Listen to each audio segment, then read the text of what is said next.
నమస్కారం సిసి న్యూస్కు స్వాగతం. నా పేరు రహీం. ముందుగా హెడ్లైన్స్.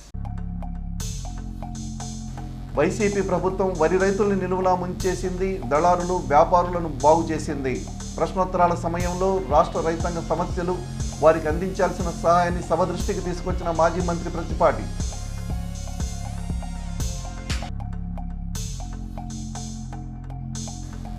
మద్యానికి అలవాటు పడిన యువకుడు డబ్బుల కోసం కత్తితో కుటుంబ సభ్యులపై దాడి.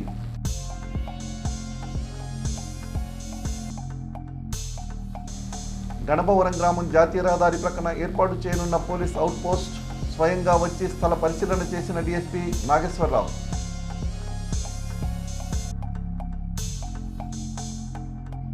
చిలకలూరిపేట మున్సిపల్ చైర్మన్ రఫానీ ఆధ్వర్యంలో ఇఫ్తార్ విందు పాల్గొన్న పలువురు ముస్లిం మత పెద్దలు, పార్టీ నాయకులు.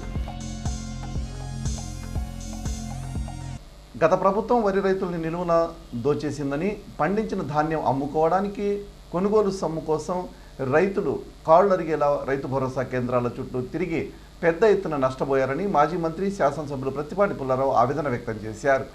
అసెంబ్లీ ప్రశ్నోత్తరాల సమయంలో ధాన్యం కొనుగోళ్ల పేరుతో గత ప్రభుత్వం వరి రైతుల్ని దోచేసిన వైనాన్ని, రాష్ట్ర రైతాంగ సమస్యల్ని మాజీ మంత్రి ప్రత్తిపాటి సభసాక్షిగా ప్రజలకు తెలియజేశారు. వైసీపీ ప్రభుత్వం ధాన్యం కొనుగోళ్ల పేరుతో వరి రైతుల్ని నిలువున దోపిడీ చేసిందని, ధాన్యానికి మద్దతు ధర ప్రకటించలేదని రైతులు పోరాటం చేసిన జగన్ ప్రభుత్వం వారిని పట్టించుకోలేదన్నారు. ఆఖరికి ధాన్యం నిల్వలకు అవసరమైన గోనె సంచులు కూడా ఇవ్వలేకపోయిందన్నారు. గత ప్రభుత్వంలో దళారుల జోక్యం అధికమైందని, రైతులు తీవ్రంగా నష్టపోయారని ఆయన తెలిపారు. వైసీపీ ప్రభుత్వం 84,724 మంది వరి రైతులకు 1,674 కోట్ల బకాయిలు పెట్టిందని, ఆ సొమ్ముకు కూటమి ప్రభుత్వం ఈ 9 నెలల్లో రైతులకు చెల్లించిందన్నారు. రైతులపై ఏమాత్రం కనికరం, దయ లేకుండా వైసీపీ ప్రభుత్వం నిర్దాక్షిణ్యంగా ప్రవర్తించిందన్నారు. 2014-19లో తాను వ్యవసాయ మంత్రిగా ఉన్నప్పుడు కేవలం 48 గంటల్లోనే రైతులకు ధాన్యం కొనుగోళ్ల సొమ్ము చెల్లించడం జరిగిందన్న మాజీ మంత్రి మరలా ఇప్పుడు అదే విధానాన్ని కూటమి ప్రభుత్వం అమల్లోకి తీసుకొచ్చిందన్నారు. అధ్యక్ష, ఈ 344 కింద వరి ధాన్యం కొనుగోలు సకాలంలో బిల్లుల చెల్లింపుపై చర్చ అధ్యక్ష. ఎందుకంటే అధ్యక్ష, గత 5 ఏళ్లు కూడా ఎన్ని రకాలుగా ధాన్యం పండించేటువంటి రైతులు ఏ విధంగా ఇబ్బంది పడ్డారు. పంట పండించడమే ఒక కష్టమైతే, పండించినటువంటి ధాన్యాన్ని అమ్ముకోవటానికి ఎన్ని రకాల ఇబ్బందులు పడటం ఒకటైతే, 2 మద్దతు ధర తీసుకోవడానికి కూడా అనేక కష్టాలని రాష్ట్రంలో ధాన్యం పండించేటువంటి రైతులు ఎదుర్కొన్నటువంటి చరిత్ర గత 5 ఏళ్ళు చూశారు అధ్యక్ష. గత 5 ఏళ్లలో కూడా అధ్యక్ష, పండించిన ధాన్యం కొనుగోలు ఒక ఎత్తు అయితే ప్రభుత్వం చేసిన తర్వాత ఆ అమ్మినటువంటి డబ్బులు తీసుకోవడానికి ఆ మద్దతు ధర లేదు. ధరతో పాటు తక్కువ ధరకు అమ్ముకున్నటువంటి ధాన్యం రైతులు ఆ పేమెంట్ తీసుకోవడానికి రైతులు కాళ్ళు అరిగిపోయేలా 6 నెలల పాటు ప్రభుత్వం ఏదైతే ఈ యొక్క రైతు భరోసా కేంద్రాలు కానీ వాటి చుట్టూ కాళ్ళు అరిగిపోయేలా తిరిగి పెద్ద ఎత్తున నష్టపోయారు అధ్యక్ష. ఆ నగదు చెల్లింపులు 6 నెలలు ఎప్పుడు వస్తాయో రావో తెలియదు, ఎప్పుడు ఇస్తారో లేదో తెలియదు. ఆ విధంగా పండించినటువంటి ధాన్యం కూడా అధ్యక్ష స్వేచ్ఛగా అమ్ముకునేటువంటి అవకాశం కూడా లేకుండా చేశారు. అదేవిధంగా అధ్యక్ష, మద్దతు ధర కావాలంటే ఎన్నో పోరాటాలు కూడా చేశారు అధ్యక్ష. ప్రభుత్వం పట్టించుకున్నటువంటి పాపాను కూడా పోలా. దానికి తోడు అధ్యక్ష, గోనె సంచులు కూడా కొరత, సంచులు ఇవ్వటంలో కూడా జాప్యం చేశారు. దానికి తోడు తేమ శాతం పేరుతో అనేక వేధింపులు, దానికి తోడు దళారుల జోక్యం కూడా చాలా తీవ్రంగా ఉంది అధ్యక్ష గత ప్రభుత్వంలో. ఇప్పుడు మనం వచ్చినాక అధ్యక్ష, కూటమి ప్రభుత్వం చంద్రబాబు గారు వచ్చిన తరువాత ధాన్యం కొనుగోలులో 14-19లో కూడా అధ్యక్ష, నేనప్పుడు వ్యవసాయ శాఖ మంత్రిగా ఉన్నప్పుడు 48 గంటల్లో రైతు ఖాతాలో జమ చేశాం అధ్యక్ష, 14-19 కాలంలో కూడా. అదేవిధంగా తిరిగి ఇప్పుడు 8 నెలల కాలంలో అధ్యక్ష 48 గంటల్లోనే రైతులకి జమ చేయటం జరుగుతూ ఉంది అధ్యక్ష. గుంటూరు నగరంలోని బృందావన్ గార్డెన్స్ నందు వేయించేసి ఉన్న శ్రీ వెంకటేశ్వర స్వామి దేవస్థానం నందు శ్రీ కంచి కామకోటి పీఠాధిపతులు పూజ్య శ్రీ శ్రీ విజయేంద్ర సరస్వతి శంకరాచార్య మహాస్వామి వారిచే 12 సంవత్సరములకు ఒకసారి నిర్వహించే అష్టబంధన మహాసంప్రోక్షణ సహిత మహాకుంభాభిషేక మహోత్సవం కార్యక్రమానికి మాజీ మంత్రి చిలకలూరిపేట నియోజకవర్గ శాసనసభ్యులు ప్రతిపాటి పుల్లారావు ముఖ్య అతిథిగా హాజరయ్యారు. ఈ సందర్భంగా ఆలయ కమిటీ వారు ఏర్పాటు చేసిన ప్రత్యేక పూజల్లో ప్రతిపాటి పాల్గొని స్వామివారి తీర్థ ప్రసాదాలు స్వీకరించారు. మద్యానికి అలవాటు పడిన ఓ యువకుడు తాను అడిగిన డబ్బులు ఇవ్వలేదని కుటుంబ సభ్యులపై చాకుతో దాడి చేసి గాయపరిచిన సంఘటన గురువారం రాత్రి చిలకలూరిపేట పట్టణంలో చోటు చేసుకుంది. అర్బన్ సిఐ రమేష్ తెలిపిన వివరాల మేరకు గనిపిశెట్టి కృష్ణారావు వెంకయ్యమ్మ దంపతులు పట్టణంలోని రజ కాలనీలో నివాసం ఉంటున్నారు. వారి కుమారుడు మణికుమార్ జలసాలకు అలవాటు పడి డబ్బుల కోసం తండ్రి కృష్ణారావు సోదరి నాగలక్ష్మి పిన్ని రాజేశ్వరి సర్ది చెబుతున్న టింబర్ డిపో యజమాని హరీష్లపై దాడి చేశాడు. అడ్డుకోబోయిన చుట్టుపక్కల వారిని సైతం బెదిరించి పారిపోయాడు. ఈ ఘటనలో తీవ్రంగా గాయపడిన ఆ నలుగురిని స్థానికులు ప్రభుత్వాసుపత్రికి తరలించారు. సమాచారం తెలుసుకున్న urban CI Ramesh, SI Chandrakesavulu ఆసుపత్రికి వచ్చి క్షతగాతులను విచారించారు. వారిలో కృష్ణారావు నాగలక్ష్మికి మెరుగైన వైద్యం కోసం గుంటూరు జీజీహెచ్కు పంపించారు. అనంతరం కేసు నమోదు చేసుకుని దర్యాప్తు చేస్తున్నట్లు సిఐ రమేష్ తెలిపారు.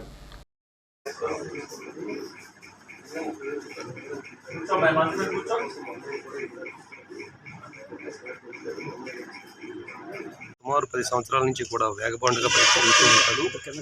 అప్పుడప్పుడు అతను కొంచెం ఫెన్షన్ తీసుకుంటూ ఉంటాడు, హ్యాండిక్యాప్ ఫెన్షన్ టైంలో రావటం, ఇంటి దగ్గరికి వెళ్ళి మద్యం కోసం డబ్బులు అడగటం, డబ్బులు ఇవ్వనప్పుడల్లా కూడా తల్లిదండ్రులతో గొడవ పెట్టుకోవడం ఇతను నైజంగా మార్చుకున్నాడు. ఎక్కడెక్కడో తిరుగుతూ నెలకు 2 నెలలకు ఒకసారి ఇంటికి రావటం, వాళ్ళని ఇబ్బంది పెట్టడం జరుగుతుంది.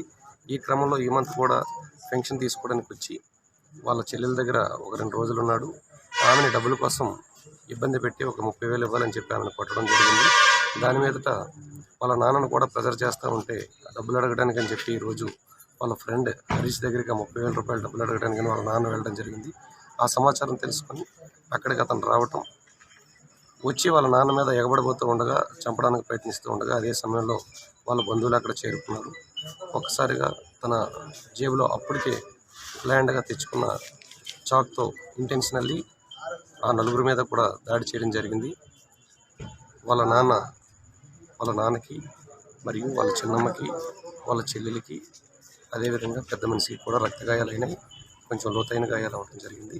వాళ్ళకి ప్రథమ చికిత్స ఇక్కడ మన ఏరియా హాస్పిటల్ చిలకలూరిపేటలో చేసి గుంటూరుకి షిఫ్ట్ చేయడం జరిగింది. దీనిపైన ఆల్రెడీ వాళ్ళ స్టేట్మెంట్ రికార్డ్ చేసాం, కేసు నమోదు చేసి ముద్దాయి కోసం సెర్చ్ చేస్తున్నాం, క్యాచ్ చేసి తగు చర్య తీసుకుంటాం. Thank you. నాదెండ్ల మండలం గణపవరం గ్రామం జాతీయ రహదారి ప్రక్కన మెయిన్ రోడ్డుపై పోలీస్ అవుట్ పోస్ట్ ఏర్పాటు చేయాలని పల్నాడు జిల్లా ఎస్పీ కంచి శ్రీనివాసరావు ఆదేశాలు జారీ చేశారు. ఈ నేపథ్యంలో నరసరావుపేట డీఎస్పీ ఎన్ నాగేశ్వరరావు గురువారం సాయంత్రం గణపవరం గ్రామంలో పర్యటించారు. ఈ సందర్భంగా పోలీస్ అవుట్ పోస్ట్ ఏర్పాటు చేసేందుకు అనువైన ప్రదేశాన్ని ఆయన స్థానిక తెలుగుదేశం పార్టీ నాయకులతో కలిసి పరిశీలించారు. కార్యక్రమంలో నాదెండ్ల ఎస్ఐ పుల్లారావు, పార్టీ శ్రేణులు కెల్లంపల్లి ఎచ్చయ్య, కంచెల శ్రీనివాసరావు తదితరులు ఉన్నారు.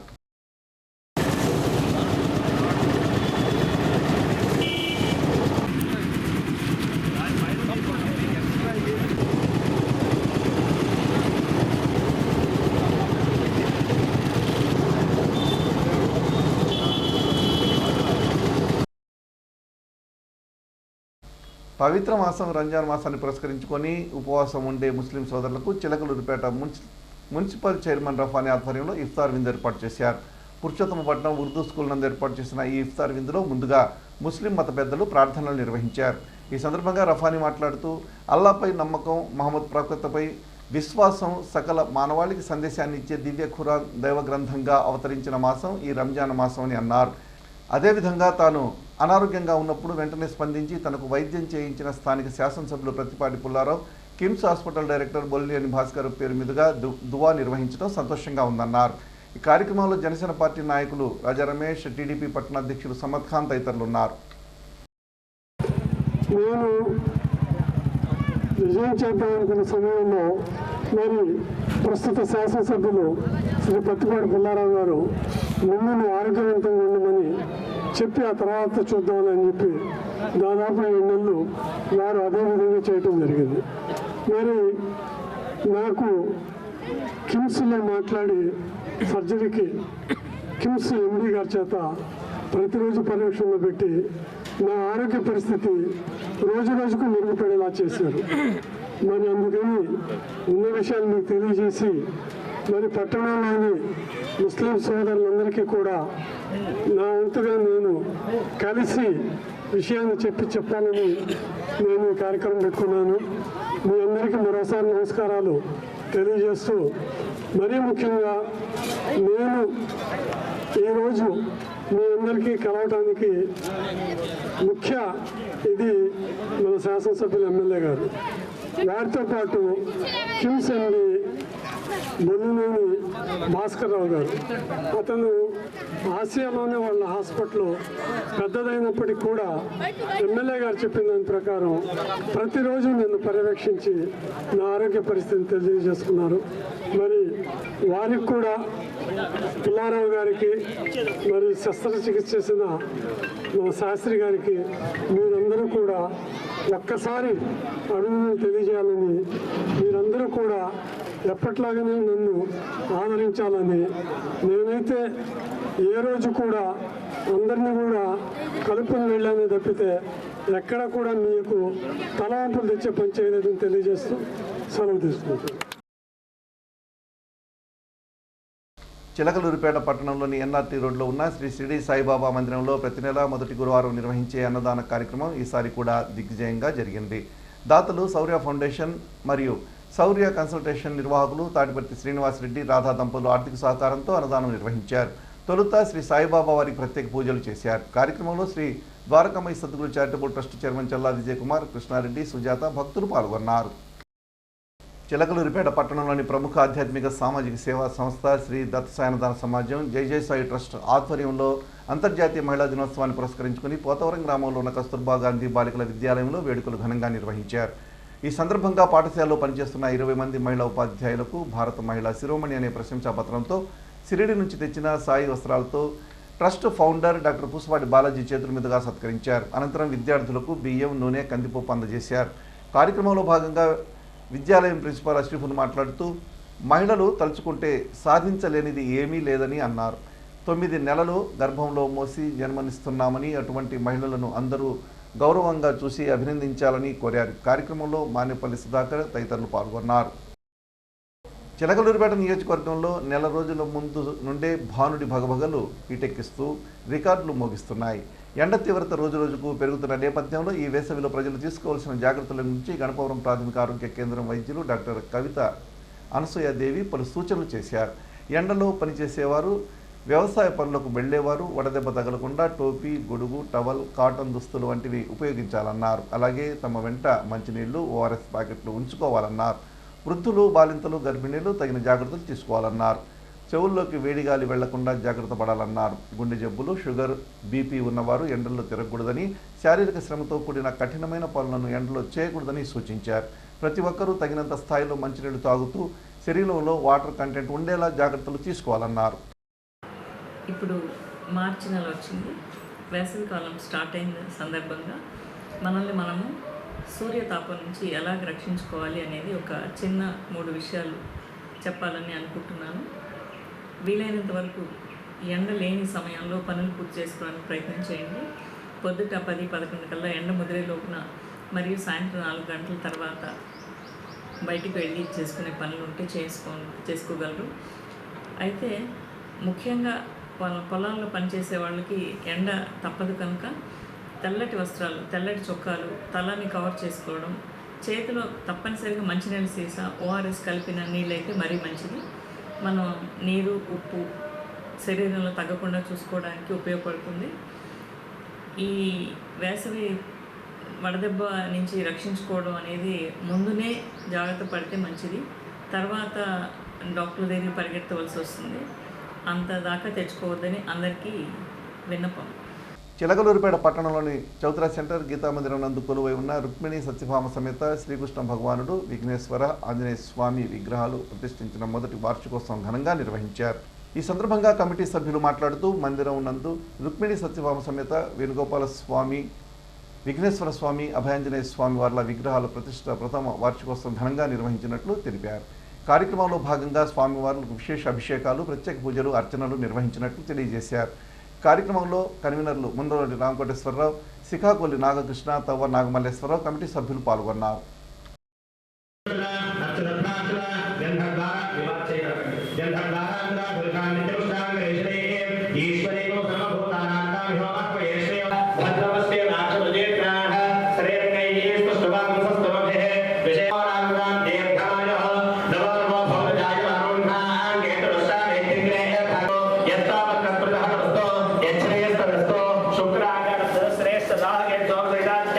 ఈరోజు పవిత్రమైన పర్వదినం అండి.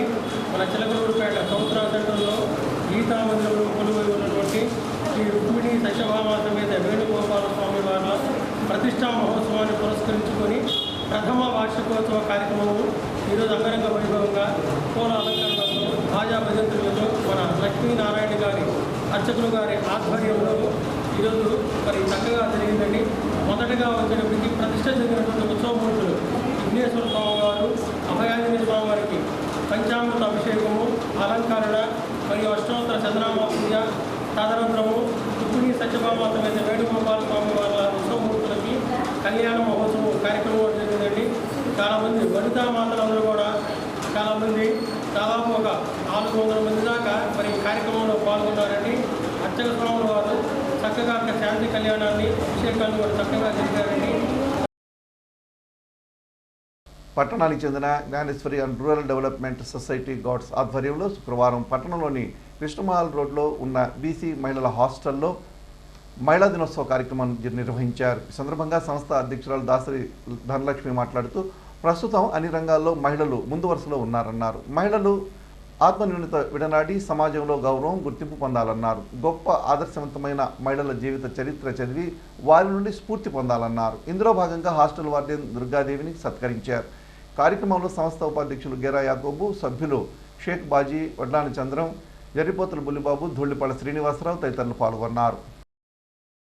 మండల కేంద్రమైన ఎడ్లపాడు నారాయణ స్కూల్లో 9వ తేదీ ఆదివారం ఉదయం ఉచిత మెగా వైద్య శిబిరం నిర్వహిస్తున్నట్టు నిర్వాహకులు మురళి తెలిపారు. గుత్తావారిపాలెంకు చెందిన సరిత ఆధ్వర్యంలో ఆమె సహకారంతో ఈ శిబిరం నిర్వహిస్తున్నట్టు వివరించారు. ఈ అవకాశం పేదలు వినియోగించుకోవాలని వారు కోరారు. ఎడ్లపాడు మండల ప్రజలకు విజ్ఞప్తి. ఈ నెల 9వ తేదీ ఆదివారం గుత్తవారిపాలెం పుటిగంపు వెంకటేశ్వరరావు గారి సతీమణి జ్ఞాపకార్థం పుటిగంపు సరిత ఫౌండేషన్ ఆధ్వర్యంలో ఉచిత మెగా వైద్య శిబిరం ఏర్పాటు చేయడమైనది. మన Edlapadu Narayana English medium school నందు పుటిగంపు సరిత ఫౌండేషన్ ఆధ్వర్యంలో ఉచిత మెగా వైద్య శిబిరం ఏర్పాటు చేయడమైనది. ఈ ఉచిత మెగా వైద్య శిబిరంలో గుంటూరు హెల్త్ కేర్ హాస్పిటల్ వారిచే గుండెకు సంబంధించిన ఈసీజీ, 2D ఇకో, బీపీ, షుగర్ పరీక్షలు మరియు విజయవాడ హెచ్సిజీ హాస్పిటల్ వారిచే క్యాన్సర్కు సంబంధించిన పాప్స్మియర్ మరియు CA-125 PSA పరీక్షలు చేసి ఉచితంగా మందులు అందజేస్తారు. ఎడ్లపాడు మండల ప్రజలందరూ కూడా ఈ ఉచిత వైద్య శిబిరాన్ని వినియోగించుకోవాల్సిందిగా కోరుతున్నాము. CC న్యూస్ ఇంతటితో సమాప్తం. తిరిగి మరో బులెటిన్లో మళ్ళీ కలుద్దాం. వరకు సెలవు. నమస్కారం.